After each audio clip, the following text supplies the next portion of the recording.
आज हम कक्षा 10 के अंदर पाठ नंबर पढ़ेंगे 7। पाठ नंबर 7 के कवि हैं गिरिजा कुमार माथुर और पाठ का नाम है छाया मत छूना। यहाँ पर छाया जो शब्द है उसका अर्थ है दुख। तो गिरिजा कुमार माथुर का जन्म 1918 में गुना मध्य प्रदेश में हुआ और इनका ध्यान 1994 में हुआ। इनकी प्रमुख रचनाएं हैं नाश और निर्माण, धूप के दान, शिलापंख चमकीले, भीतरी नदी की यात्रा। ये कवि परिचय में रचनाएं याद करना, ठीक है। नई कविता के कवि है ये। 1960 के बाद का जो काल है उसको नई कविता में आते हैं। तो नई कविता के कवि माथुर रोमानी मिजाज के कवि माने जाते हैं। आधुनिक परिवेश जो है उसका वर्णन इनकी कविताओं के अंदर मिलता है।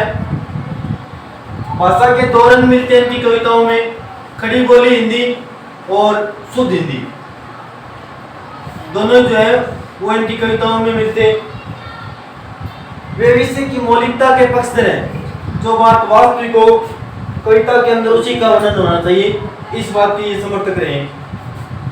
यहाँ पर इनकी कविता है एक छोटी सी, छाया मत छूना, दुख मत छूना। इस कविता के माध्यम से कवि कहना चाहते हैं कि जीवन में सुख और दुख दोनों की उपस्थिति है। जीवन में सुख भी आते हैं और जीवन में दुख भी आते हैं।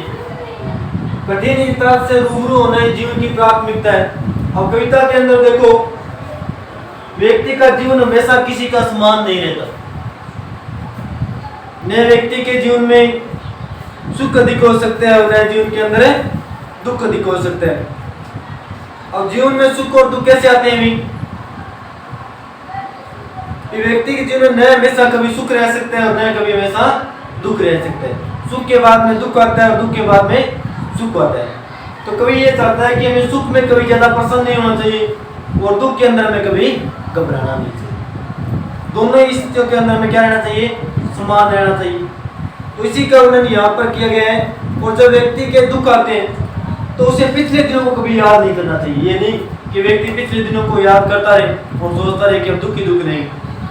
तो इसी का वर्णन यहाँ पर किया गया। देखो, छाया मत छूना, मन होगा दुख दुना। छाया करता है दुख, तो हे दुख तुम मुझे छूना मत, क्योंकि तुम्हारे छूने से दुख है वो 2 गुना अधिक हो जाएगा और भी बढ़ जाएगा। जीवन में है सुरंग सूदियां सुहावनी, छवियों की चित्रगन फैली मन भावनी।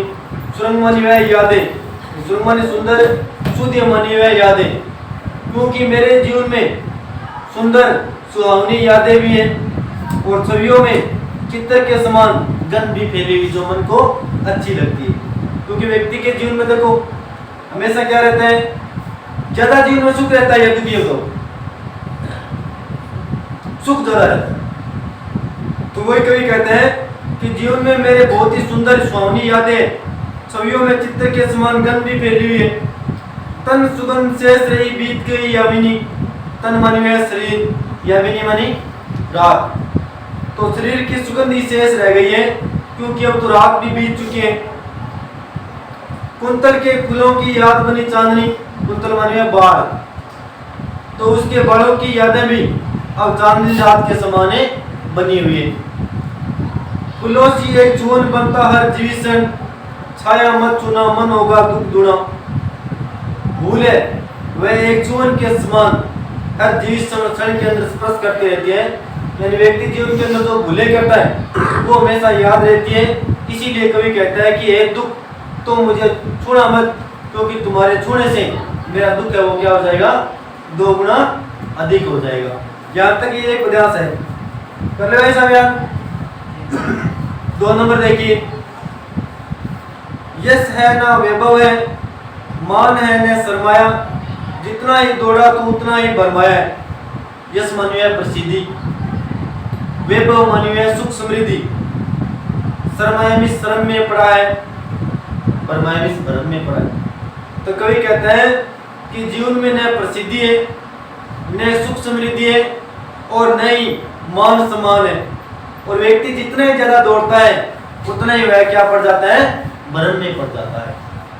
बिना व्यक्ति के पास कभी प्रसिद्धि रहती न कभी मान सम्मान रहता, और व्यक्ति जितना अधिक दौड़ने का प्रयास करता है व्यक्ति उतना ही क्या पड़ जाता है, भ्रम में पड़ जाता है।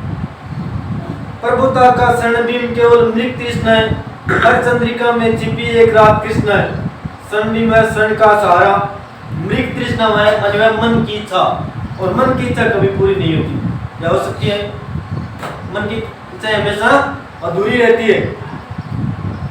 चंद्रिका विश्व चांदनी, कृष्णा मानी वह काली, क्योंकि रातें भी देखो 15 दिन चांदनी रहती है, 15 दिन क्या रहती है, अंधेरी रहती है।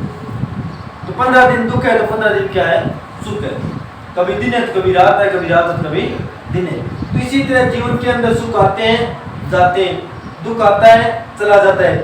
सुख और दुख लगातार आते जाते रहते हैं, स्थायी कोई चीज नहीं है। तो वही कहता है प्रभुता की स्वर्णबिंब केवल एक मन की इच्छा है, क्योंकि हर चांदनी रात के अंदर एक काली रात है छुपी हुई होती है। चांदनी रात के बाद में कभी काली रात भी आएगी, इस बात से डरो मत।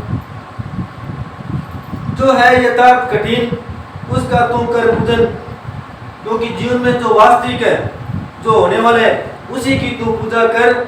हे छाया छूना मत, क्योंकि तुम्हारे छूने से दुख क्या हो जाएगा, 2 गुना अधिक है बढ़ जाएगा। तो इसमें भी कभी का ये संदेश है, सुख में कभी ज्यादा हंसना नहीं चाहिए और दुख में कभी निराश नहीं होना चाहिए, क्योंकि ये जीवन के अंदर आते जाते रहते हैं। अंतिम पदार्थ से देखो 3 नंबर, दुविधा हत साहस है, दिखता है पंत नहीं। दुविधा हत साहस का अर्थ है दुविधा के कारण साहस समाप्त हो जाना, पंत मानी रास्ता। तो कवि कहता है कि दुख के कारण साहस समाप्त हो चुका है, इसलिए मुझे रास्ता भी दिखाई नहीं देता है।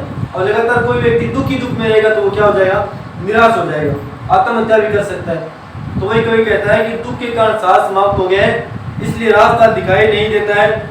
देह सुखी हो पर मन के दुख का अंत नहीं, देह मन में शरीर में तो शांति है, देह सुखी है पर दुख का कोई भी अंत नहीं है। और कभी कभी व्यक्ति देखो आंतरिक रूप से दुखी होते हैं, लेकिन दूसरों को ये दिखाता है कि वो क्या है, खुश है। तो वह बाहरी रूप से तो खुश है, लेकिन अंदर वो क्या कर रहा है, जल रहा है। दुख है ने चांद खिला सर्द रात आने पर, क्या हुआ जो खिला फूल रस बसंत जाने पर, सर्द रात मने सर्दी की ऋतु आने पर। कवि कहता है कि मुझे इस बात का दुख है कि सर्दी की रात आने पर भी चांद खिला नहीं, अर्थात खुशी का जब समय था उसमें खुशी मिली नहीं। क्या हुआ, वही चांद जब आगे आने वाले समय में खिला, ऋतु बीत जाने के बाद में फूल खिले। जो नहीं मिला भूल कर उसे कर तो भविष्य बन, छाया मत चुना मन होगा दुख दुना। कवि कहता है कि जो जीवन के अंदर हमें नहीं मिला, कि जो व्यक्ति को जीवन के अंदर नहीं मिले उसका हमें कभी भी दुख नहीं करना चाहिए, क्योंकि अगर इंतजार करेंगे तो आगे वो क्या हमें मिल जाएगा। तो इसलिए हे दुख छोड़ा मत, क्योंकि तुम्हारे छूने से मन है उसका दुख क्या है, 2 गुना अधिक हो जाएगा। यहाँ तक ये आपका पूरा पाठ था।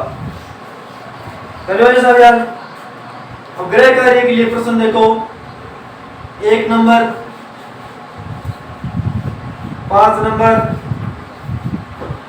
1, 5, 6, 7, 1, 5, 6, 7 ये प्रश्न ग्रह कार्य के लिए करना, ठीक है।